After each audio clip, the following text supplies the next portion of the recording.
सभी दोस्तों को जय माता दी। दोस्तों, भगवान की लीला अपरंपार है। तभी तो किसी ने कहा है, अगर मांगना है खुदा से मांगो, बंदे पे क्या रखा है। दुनिया के हर बंदे ने खुदा से ही पा रखा है।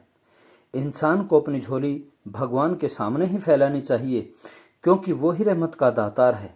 इंसान के पास देने के लिए कुछ भी नहीं है। भगवान किसी का बुरा नहीं करता। जैसे हमने कर्म किए हैं वैसा ही फल हमें भुगतना पड़ता है।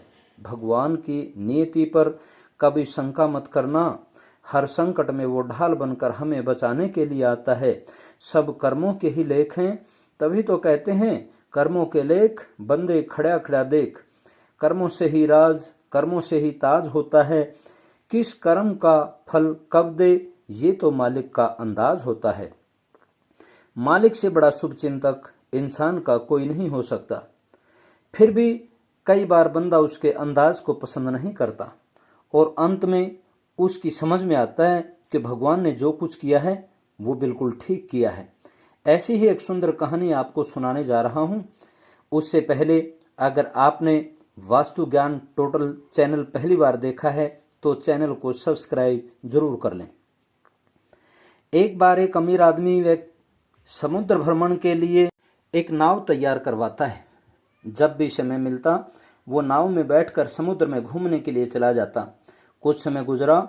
एक दिन वह नाव लेकर समुद्र में थोड़ा आगे चला गया। अचानक जोरदार तूफान आया। उसे कुछ भी दिखाई नहीं दिया। नाव तहस नहस हो गई।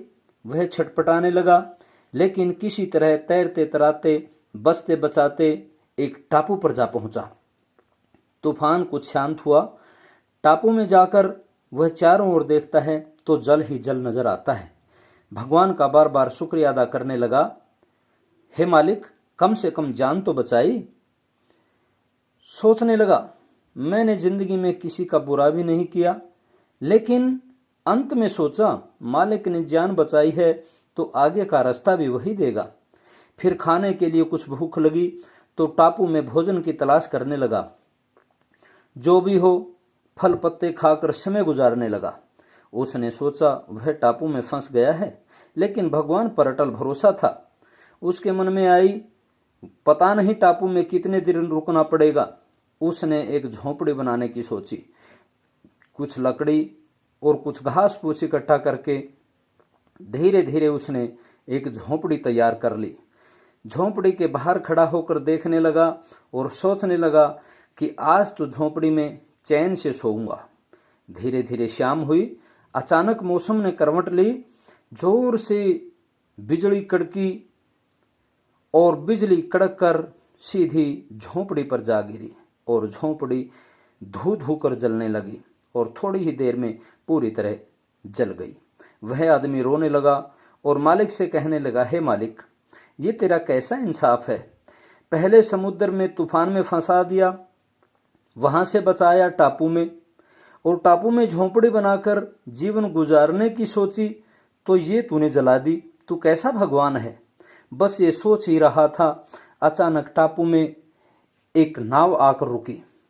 दो आदमी बाहर आए और बोले, हम तुझे बचाने के लिए आए हैं। हमने दूर से ही देखा एक झोंपड़ी जल रही है, कोई मुसीबत में है। अगर तुम झोंपड़ी में आग नहीं लगाते तो हमें पता नहीं चलता तुम्हारे संकट का। उस आदमी की आंखों में आंसू आ गए और भगवान से माफी मांगने लगा, हे भगवान, तेरी माया का कोई पार नहीं पा सकता। तूने झोंपड़ी को जलाकर भी मेरी रक्षा की। आज मुझे पूर्ण विश्वास हो गया तू हमेशा अपने भगत की लाज रखता है। आज मेरे सब्र का तू इम्तिहान ले रहा था, जिसमें मैं फेल हो गया। मुझे माफ कर दो। ये कहानी कैसी लगी हमें कमेंट करके जरूर बताएं। वीडियो को एक प्यारा सा लाइक जरूर दें। वीडियो को आगे शेयर जरूर करें और अगली वीडियो में फिर मिलते हैं। तब तक के लिए जय माता दी।